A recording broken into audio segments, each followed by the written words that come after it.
Hello and welcome to today's webinar, Unlocking Innovation, Harnessing FHIR for Health Insurers.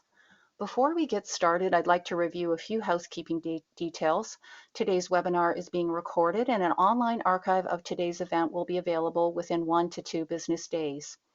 If you have trouble seeing the slides at any time during the presentation, press F5 to refresh your screen on a PC or Command R if you're using a Mac. You may ask a question at any time during the presentation by typing your question into the Q&A box located on the right side of your screen and pressing Enter.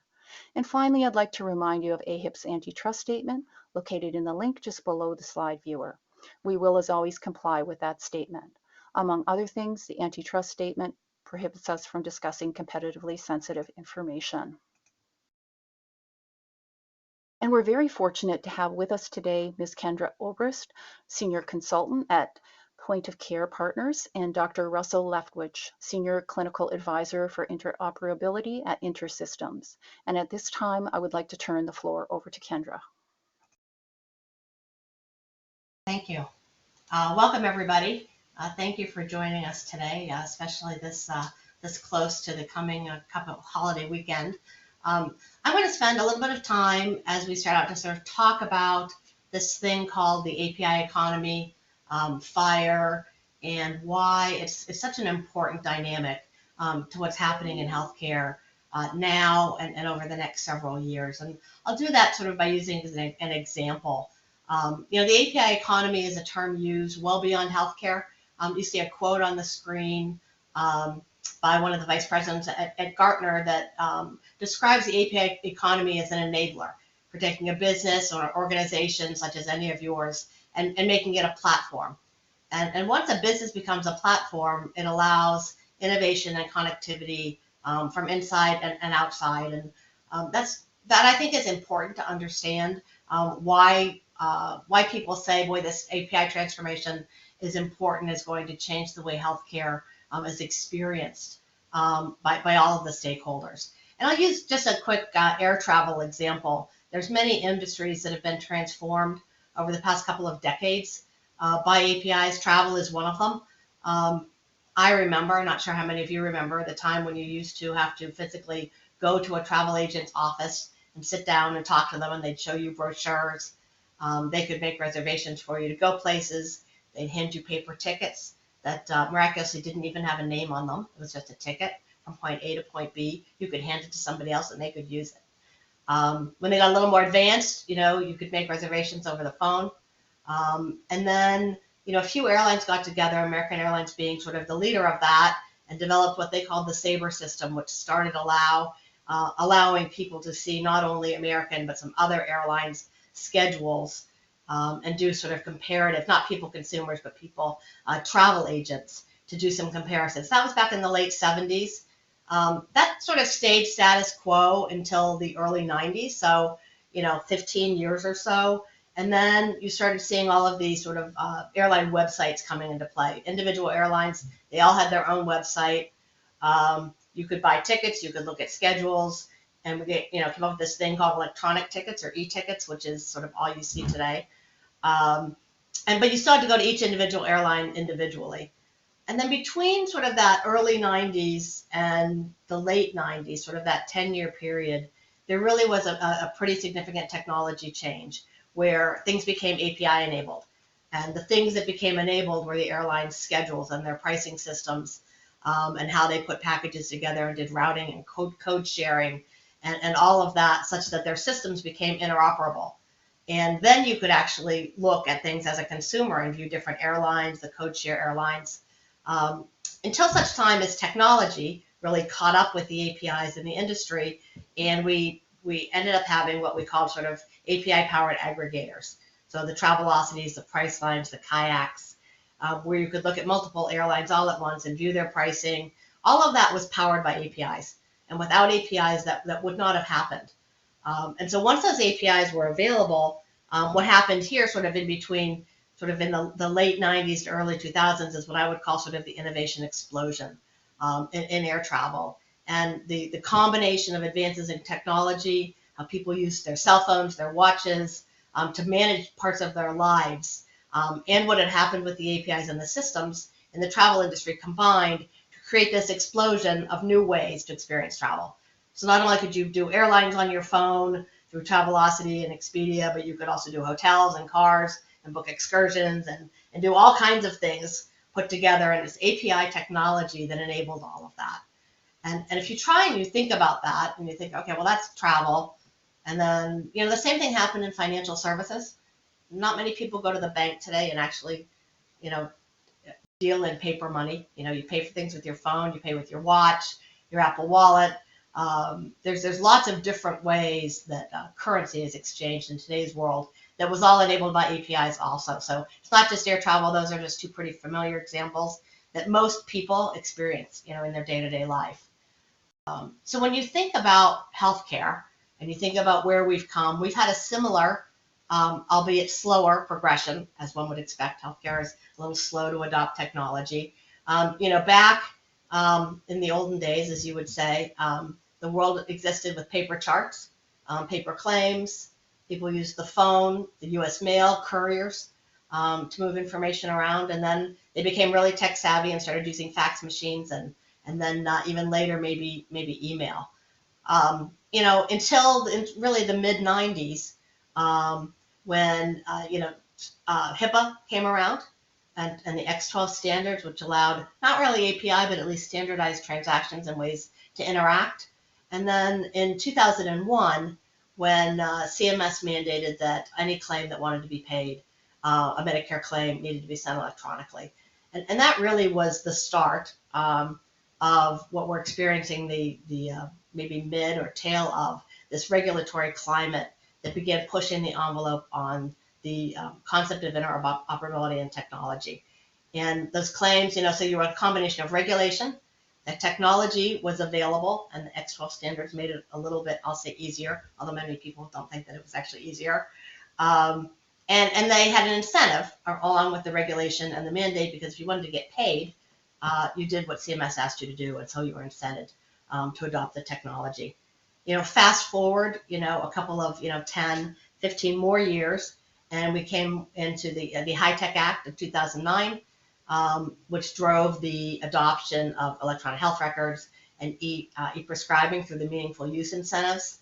At the beginning of that, I don't know what the number, I don't have the stats in front of me, 5% maybe of U.S. physician offices had electronic health records, and now they're ubiquitous. So certainly not all, but most have this technology. It's in use. So we have the administrative side of the house automated with HIPAA transactions.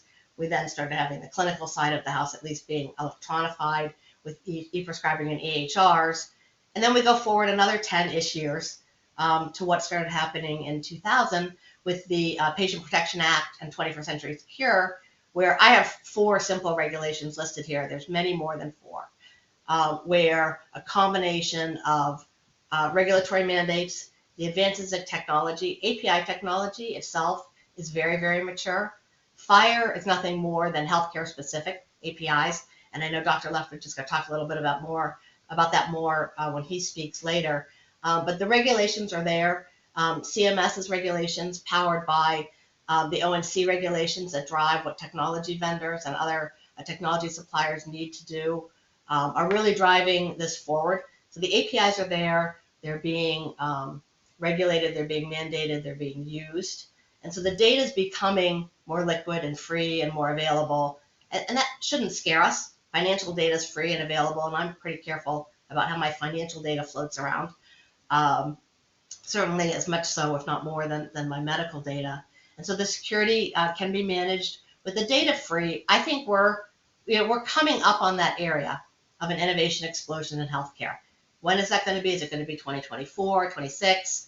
I think it's coming. The technology is there. The technology is in consumers' hands.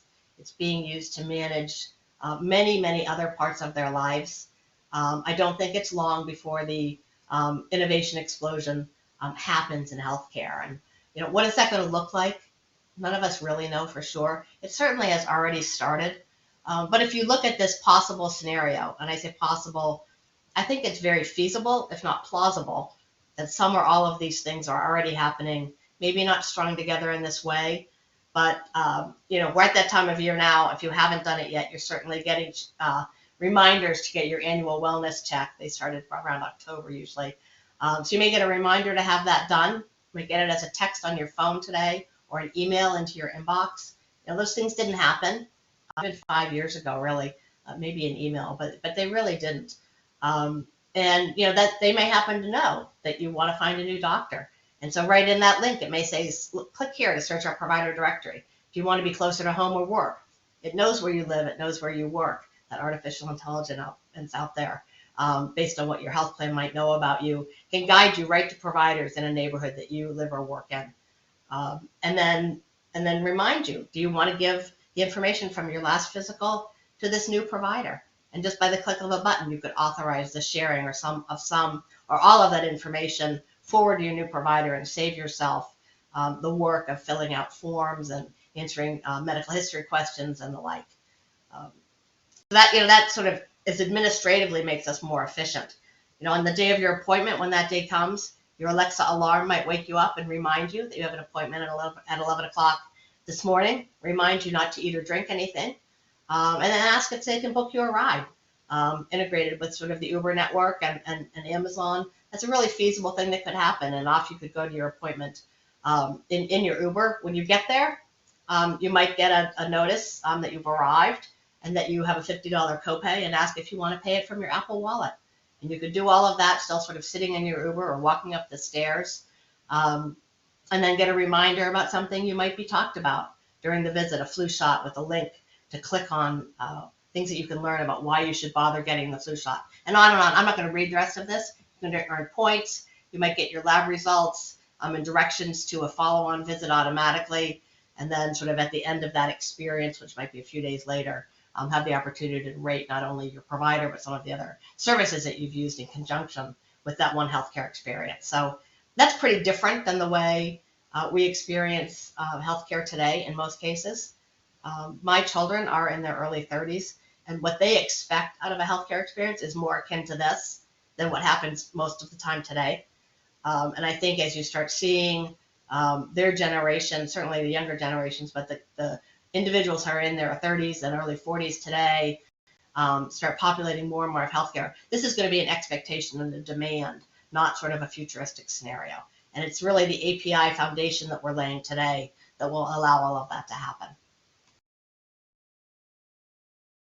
So what do you do about that? You have these pictures, you have these thoughts, you think about what could happen strategically going forward.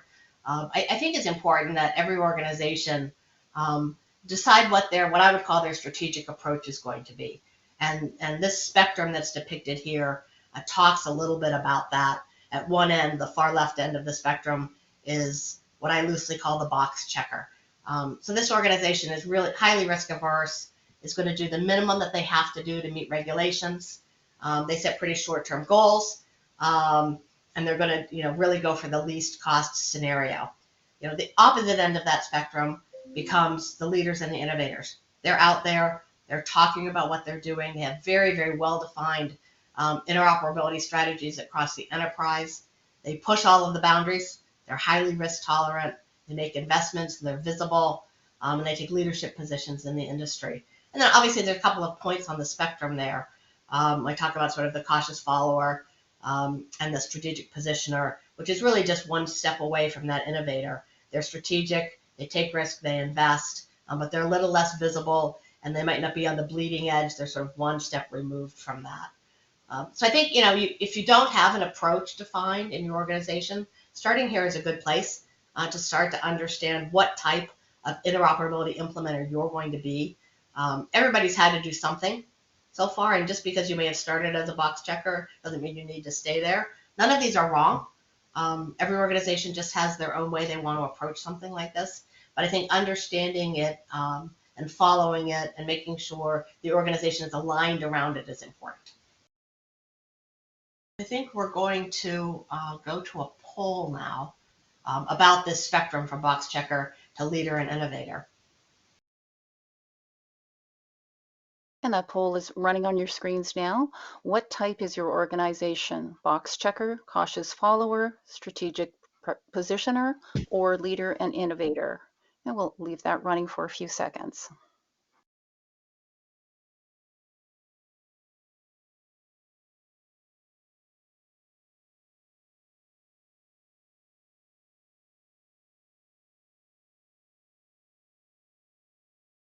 Okay, and we'll finish the poll.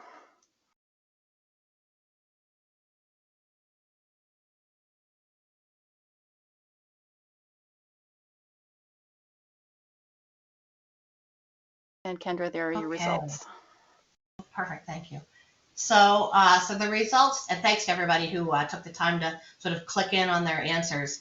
We have 8% box checkers, 25% cautious followers, 42% strategic positioners. So we've got the bulk of our answers, 67% there in the middle, which is not to be unexpected, and then 25% leaders and innovators, which is great. So thank you, everybody, for doing that.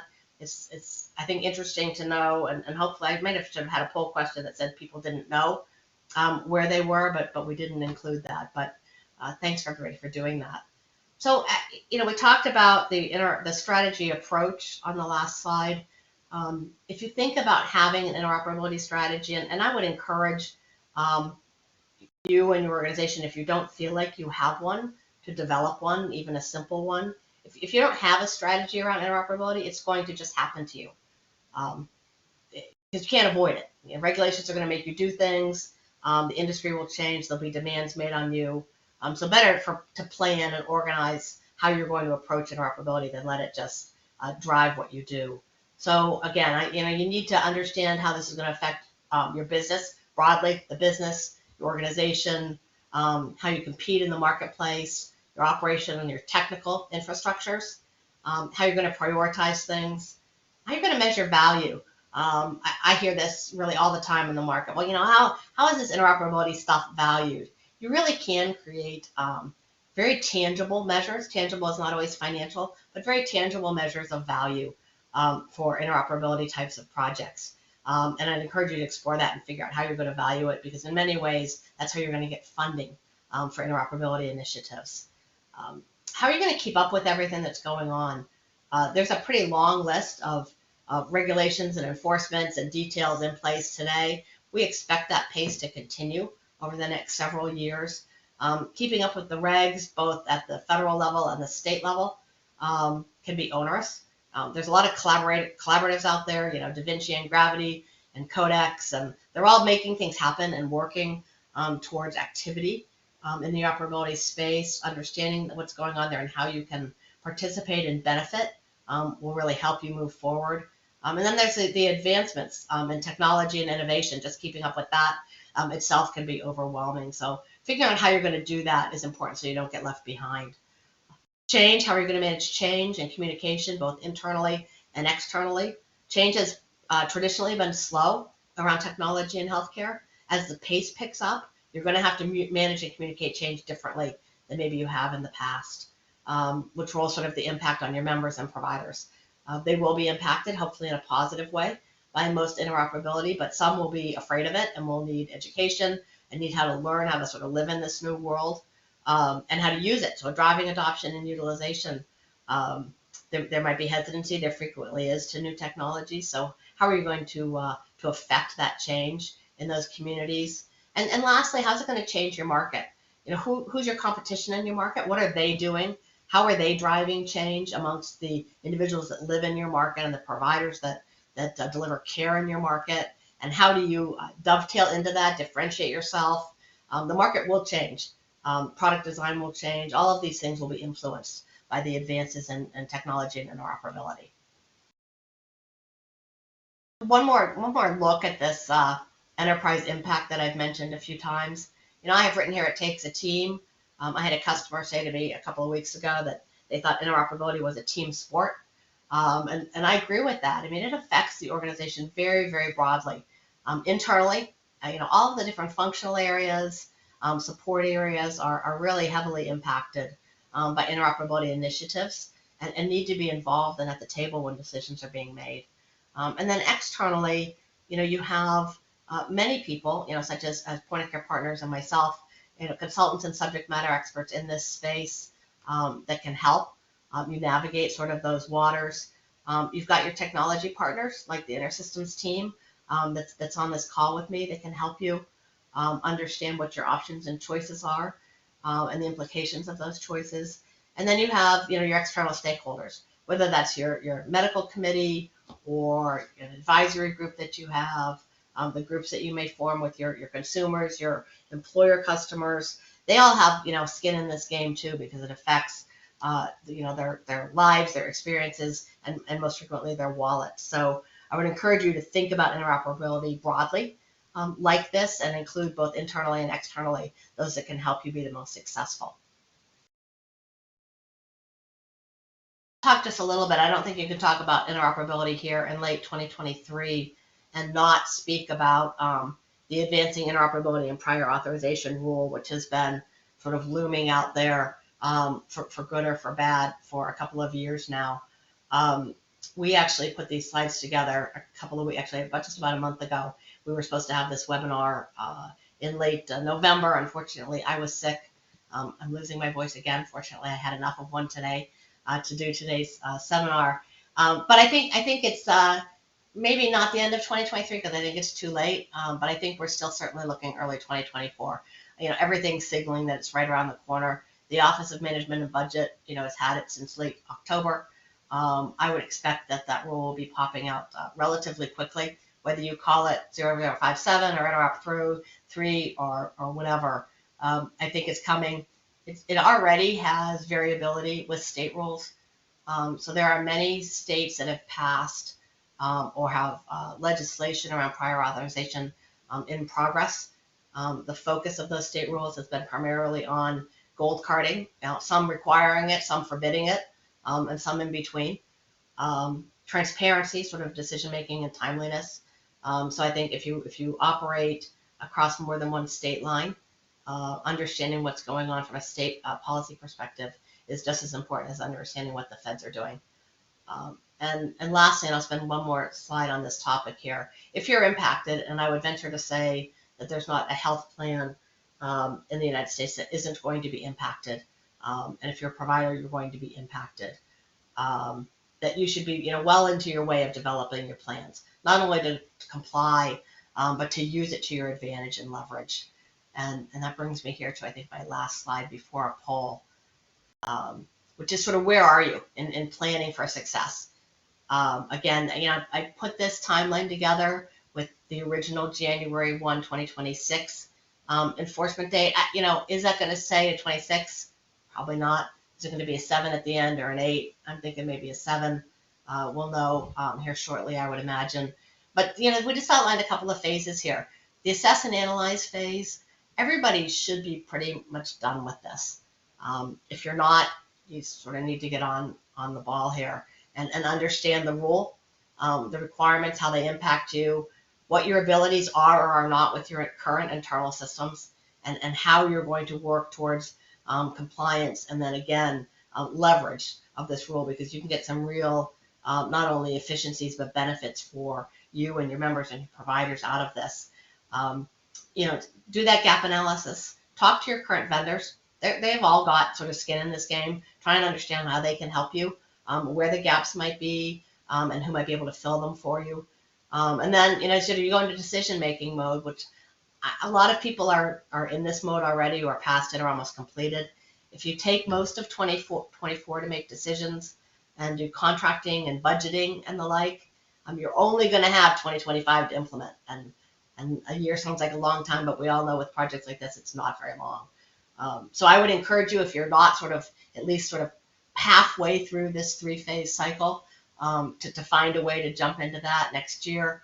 I don't think this is going to stay a 6 on the end, but you're still going to need to have time to implement and meet the provisions of the rule, and gain some benefit from it pretty quickly here, rolling into next year. I think we have one more poll. I will turn this over. And our poll is running. Which phase are you in? Phase 1, assess and analyze, phase 2, decision making, or phase 3, execution? Thank you for your participation. We'll let that run for a few seconds.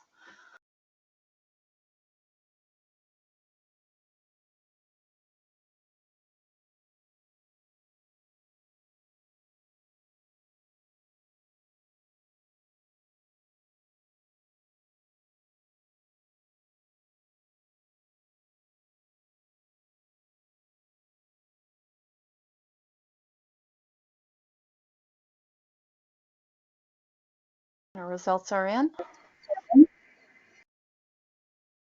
Great. So we've got 38% in phase one in the assess and analyze phase, 46% in phase two, making decisions and contracting and budgeting, and then 15% in execution. So that's pretty good. Again, I think we probably should have had a not started yet and a finished, although not many people are finished. We do have, a lot of health plans are out in production, at least with their sort of, minimum required sort of efforts. And I think we'll start more of those start rolling out in 2024. So I appreciate all of you responding to that. And I'm going to turn it over now to Dr. Leftwich.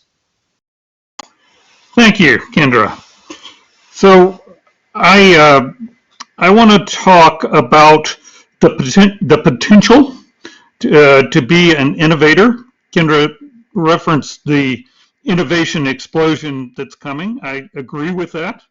And I think everyone should start thinking about the opportunities. And to me, being an innovator doesn't mean being a software engineer. It doesn't mean being able to build applications. It means having an idea, probably in your work area, and being aware of how different access to the data and a change in workflow could lead to improvements. That's innovation. So one thing I should say about myself is that before I got into the world of clinical informatics and interoperability, I practiced internal medicine in Nashville, Tennessee for 25 years. So I have some insights into the topic of prior authorization. And since then, I've been working on building the FHIR standard and implementing it, including as part of InterSystems. So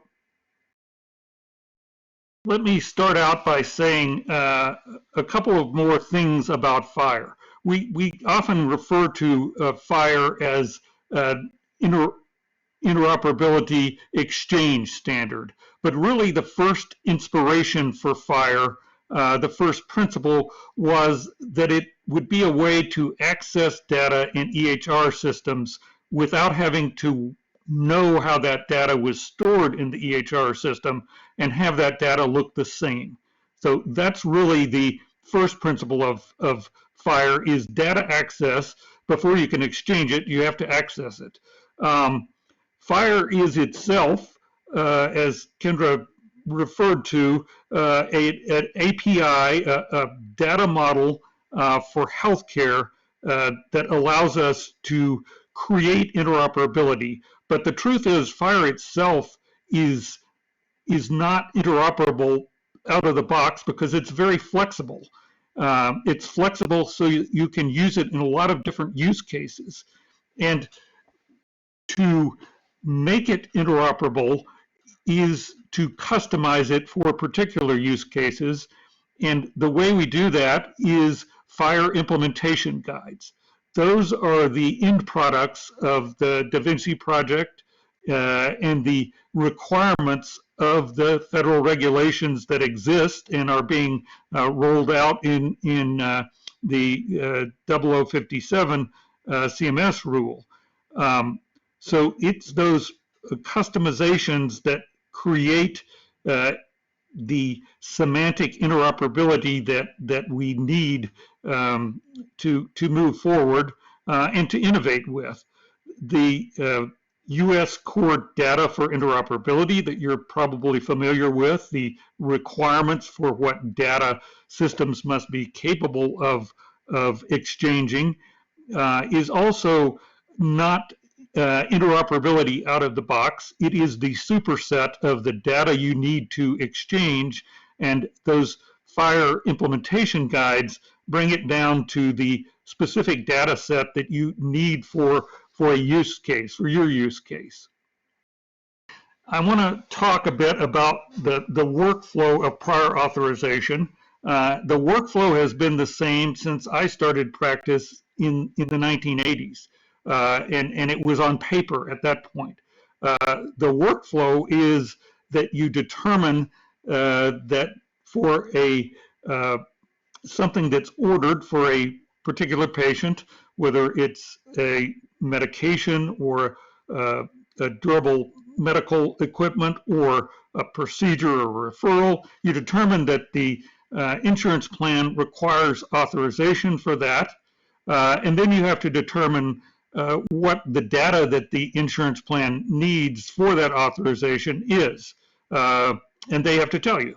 That has been a form that specifies the data that you need, and even though we've gone from paper forms at the beginning of my practice to electronic forms when I left practice a decade ago, it's still a form.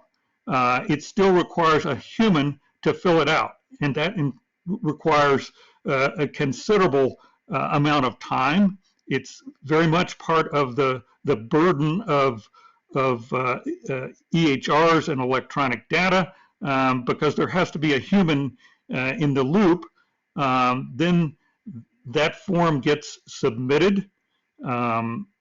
It requires often follow-up calls that are, of course, inefficient, and it requires waiting for a response, which, if in the best case, takes 2 days, and in the worst case, takes 2 months. That's an agonizing experience as a provider, I can tell you, but I can also tell you now that I'm more often a patient than a provider, that it is very agonizing as a patient to not know when that decision is coming or what it's going to be. We still fax in those forms. A few of them are web-based, but for the most part, we haven't really progressed much in the past 3 decades.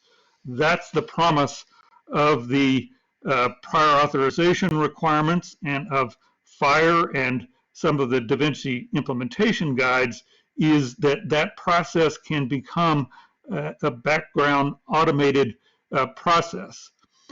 And I want to talk for a little bit about the eHealth Exchange, the national level health information exchange in the US. You're probably familiar with it. It is built on InterSystems technology, and it connects some 61 different regional and local HIEs and 5 federal agencies to one another. Very importantly, as you likely know, it's going to be part of TEFCA, which is now live, just live, and that will extend the reach of the eHealth Exchange, which is one of the initial QHINs, Qualified Health Information Networks, to the other 4 QHINs that will exist going forward now, so that there is the possibility now of doing national level data exchange, including FHIR. And I want to use one example that is really the only example of live use of FHIR. It's not prior authorization, but it is very importantly something that's actually happening already with the eHealth Exchange, and that is the completion of reports about reactions to vaccines and biologics that the FDA is obligated to undertake. So if somebody reports a reaction, the FDA must investigate it. That's part of their mandate. And why this is important and was urgently implemented by the FDA is that in the year 2020, the FDA had 50,000 adverse reaction reports for vaccines. In 2021, they had 1 million adverse reaction reports, and that was because of COVID vaccines. So they worked very quickly to create a mechanism at a national level to follow up on these reports. And the way they did it was to use the eHealth exchange to discover who the patient was, their identity in the health information network, to access their data in the facilities where the adverse reaction had been reported using FHIR, and to get a data set back that they needed to complete those adverse reaction evaluations. And they did this by collecting that FHIR data into a FHIR repository using the InterSystems Iris for Health FHIR repository capability, so that they could do analytics on those vaccines. So this is not prior authorization, but it is very similar to the workflow of prior authorization, because for individuals, you need to access a specific data set in their electronic health record wherever they have that data. Let me go into a zoomed up view of that event reporting exchange process and ask you to imagine with me that this individual is not an adverse reaction, but an individual who needs prior authorization, because the workflow is really the same. The first step using this national level exchange is to identify the patient in the index of the health information exchange, to reach out and get the data set that you need using FHIR from the EHRs where there is data, and then to return that, in this case, to the FDA, but in the case of prior authorization, to the payer who requires that data for the prior authorization, and then that prior authorization determination can be made. So it's the same workflow with a different use case that we can envision in the future. None of this is live with prior authorization yet at a national level, but it is live at a pilot level. And next I want to talk about that, using network FHIR to accelerate prior authorization. And this was with the implementation of one of the Da Vinci implementation guides, the FHIR prior authorization implementation guide. And it was carried out in the state of Washington, the payer organization Cambia, and the provider organization was Multicare, which has 12 hospitals and clinics in the Pacific Northwest. So the ones in Washington State were involved, and the eHealth exchange was used as the health exchange for this, not at a national level, but at a regional level. So this was just a pilot to demonstrate proof of concept. It involved having only one connection. It involved having only one trust agreement, which going forward will become the TEFCA agreement. This was regional, as I said, but what will be possible when TEFCA is completely rolled out, that one connection and one trust agreement will allow you to access data in some 4,300 different hospitals nationwide and growing, to access an individual's data in those different hospital EHR systems for prior authorization in the case we are referring to.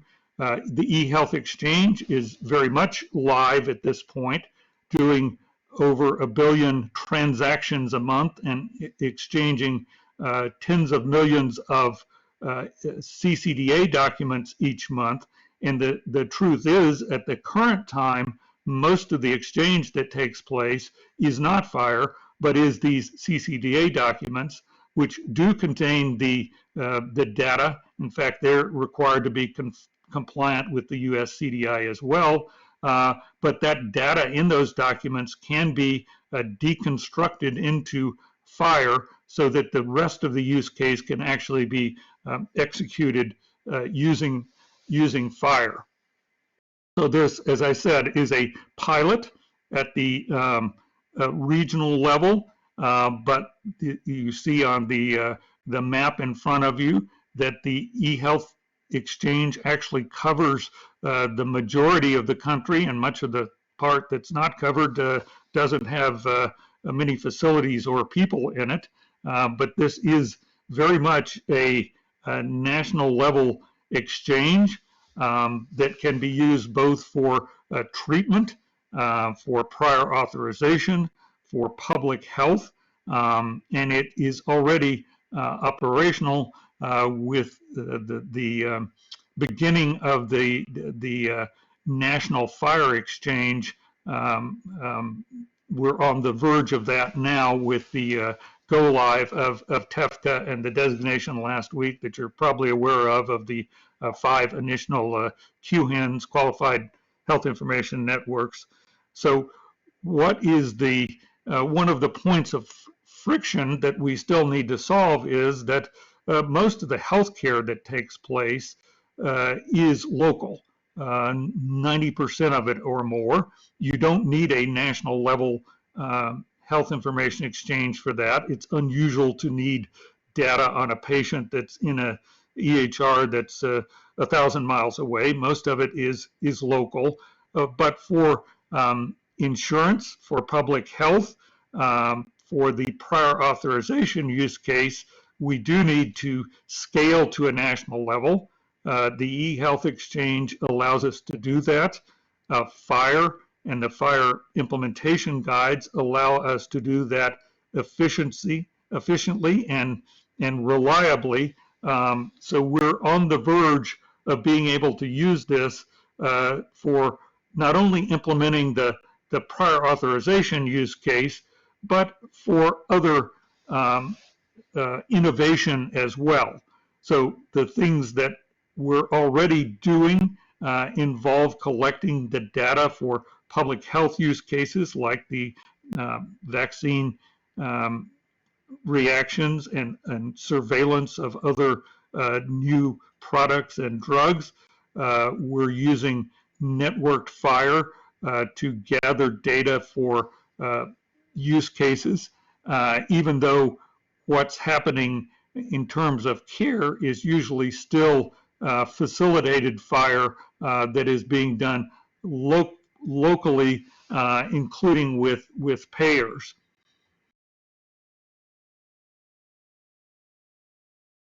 So now, as Kendra has mentioned, one of the enablers of moving forward, not only with prior authorization, but with other interoperability use cases, and one of the real enablers of innovation is the CMS 0057 rule, which is still a proposed rule, but as Kendra indicated, we expect that in the coming few weeks we will see the final rule, and then we will actually need to start planning how we're going to implement that. That 0057 rule includes not only patient expansion of the patient access API and the provider access API, but pair-to-pair data exchange, which is very important, and the prior authorization process, including measures for certain providers and hospitals who are MIPS eligible and must report on their use of the prior authorization.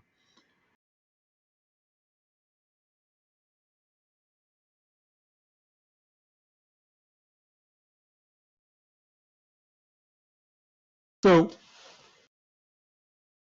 to talk more about that opportunity to innovate, and whether you're a check-the-box organization, which really doesn't offer much innovation opportunity, or a strategic organization that can take advantage of the payer-to-payer exchange, is a decision to be made by each organization.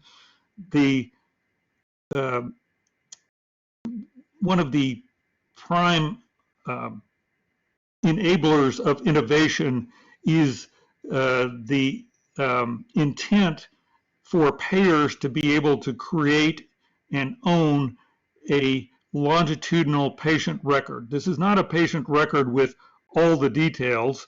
It is a patient record with important data points that are comprehensive and come from all of the organizations where a patient is receiving care, not just from one EHR as a longitudinal record. So Jim Adamson, who's with Blue Cross Blue Shield of Arkansas, has commented about the opportunity of a unified view of patients to enable innovation and to support a transformation strategy to improve care of individuals, in his case with Blue Cross Blue Shield, but more broadly with any payer plan. And based on this idea of having a longitudinal record where the payer is able to see care that took place in different organizations and may not be visible to any one individual organization that is providing that care. So I want to talk briefly about a few case studies that are already in use in health information exchanges on a local, regional level, and demonstrate what's possible with FHIR-based data access and exchange. The first took place with Rhode Island Quality Institute, which is the Rhode Island HIE, and has been based on the creation of a Smart on FHIR application that can access the longitudinal record in the Rhode Island HIE, which is built on InterSystems HealthShare unified care record. This Smart on FHIR app has been designed to access data for patients who have opioid requirements, who have pain management issues, to enable their pain management in a care coordinated means and avoid the risk of opioid addiction by having a longitudinal view of these patients that's available to their care coordinators and their providers. That, based on this longitudinal record in the Rhode Island HIE, can well expand to other HIEs as well as eventually to the eHealth Exchange, based on a Smart on FHIR app that sees the eHealth Exchange rather than a regional exchange.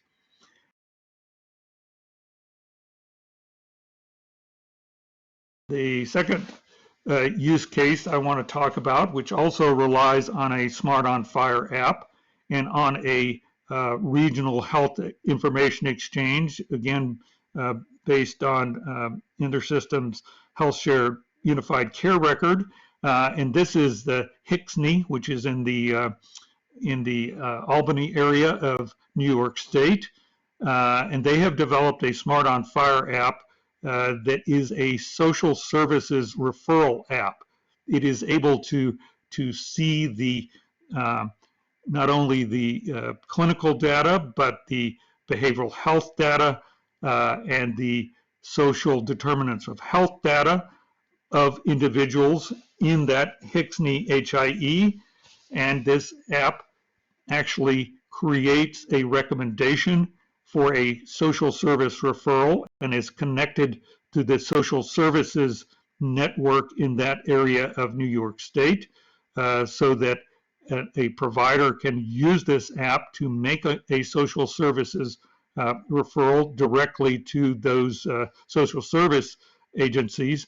So it becomes a way to use the longitudinal care record and FHIR to actually expand what's possible in delivering care to the patients in that area. This same application is also being used in Healthix, which is the HIE in the New York City area that has some 20 million individuals in their index. Lastly, I want to talk about the use of a unified longitudinal care data record by Health First, which is also in the New York City area. This predates FHIR, but does indicate the innovation opportunities of having a longitudinal record, where they have implemented EHR follow-up for patients seen with mental health issues, to show that sending email notifications can increase the 7-day follow-up. Likewise, they have done this for transitions of care and 30-day medication reconciliation, and for follow-up of substance abuse visits to the emergency department. The increase in compliance with follow-up is modest, but it is in the positive direction and does demonstrate the potential of this longitudinal record access to improve care, and that will certainly accelerate with the rollout of FHIR and the FHIR implementation guides, not just prior authorization, but the other FHIR implementation guides that are available. So I will conclude by quoting Jim Adamson again, who has been quoted as making reference to the fact that regulation is driving innovation because it requires adoption of these data standards, particularly FHIR, and checking the box and adopting those standards does not enable innovation, nor does it enable a competitive advantage, but using those requirements and the adoption of FHIR to innovate does create the opportunity for competitive advantage, as well as improving the care for the individuals whose data is part of this information exchange and longitudinal record. So with that, I will conclude, and I believe we have one more poll before we have an opportunity for some questions. Thank you, Dr. Lefkowitz. And our poll is running. Are you already using FHIR for projects other than what CMS mandated in 9115F, interoperability and patient access rule? Yes, deployed, yes, planning, or no. And thank you for your participation. We'll run that for a few seconds.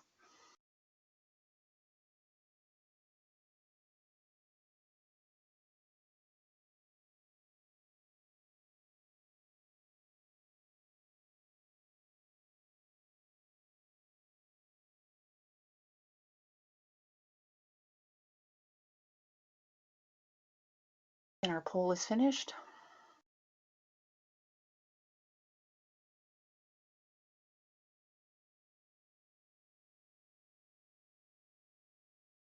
And our results are in and available. And shall we move on to questions?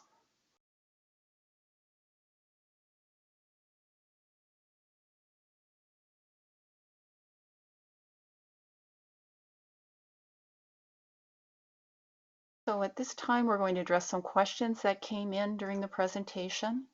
And our first question is, it seems to be directed to you, Kendra. What should we look for in provider partners for proof of concepts? What characteristics make really successful partnerships? So we, at Point of Partners, we use a model that we call ready, willing, and able to sort of analyze the providers and understand who might be best suited. And ready really means that they're organizationally prepared. They have resources. Their systems are in such a state that they could actually do work. So, they're not in the middle of an EHR, transition or the like. And they sort of have stable leadership in place that can help. The willing is what you might expect. They're interested, they're engaged. They're a good partner for doing proof of concept or trial work, meaning they understand that things aren't going to go perfectly, that they're first and that they're going to need to work through issues. I'm sorry. And the able, means that they have systems that are capable of doing what you want to do. They have funding, they have resources and the like. Thank you. And our next question is, how can we get more information about the Da Vinci project?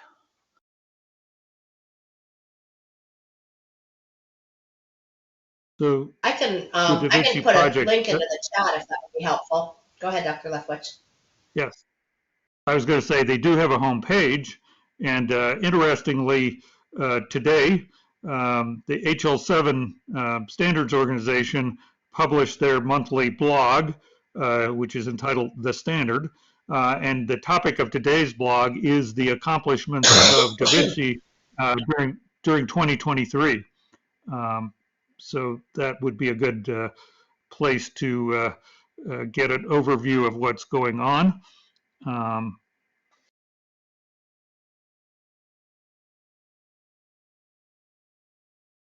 Thank you. And our next question is, we bought software for the prior round of interoperability mandates. Do I need additional products?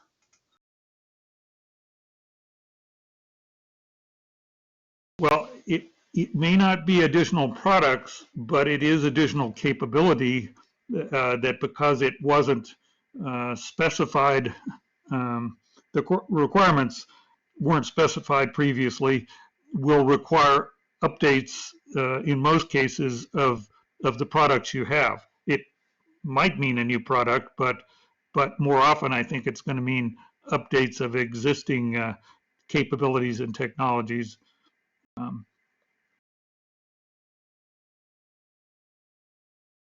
And I see one further question in. We see the value of being more than a check-the-box organization, but don't have a lot of experience with or internal skill sets to work with FHIR. How can we build that expertise?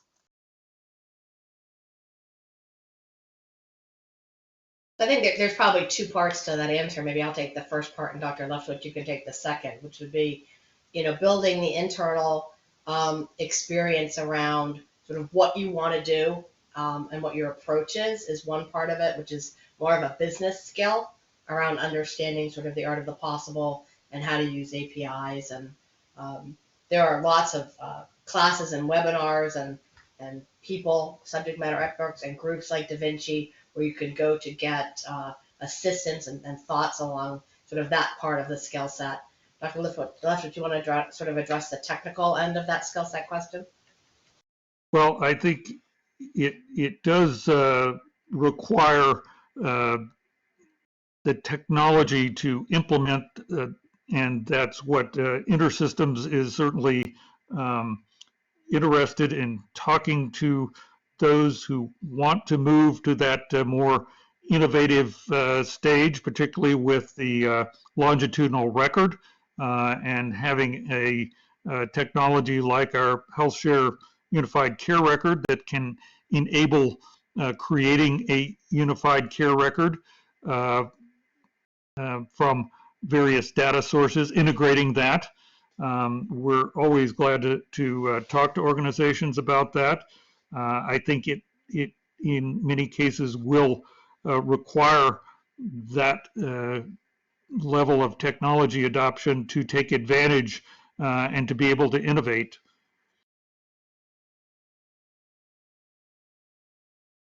I think we're Thank you just both so about much. at time. Yeah, go ahead. We are, Kendra, so back to you for any concluding remarks. I just want to say thanks to everybody for joining, and happy holidays. If you need any help with any types of interoperability initiatives, feel free to reach out to us at Point of Care Partners. Yes, and happy holidays from me as well. And InterSystems would be delighted to have your inquiries and contact and talk to you about how we can help you innovate.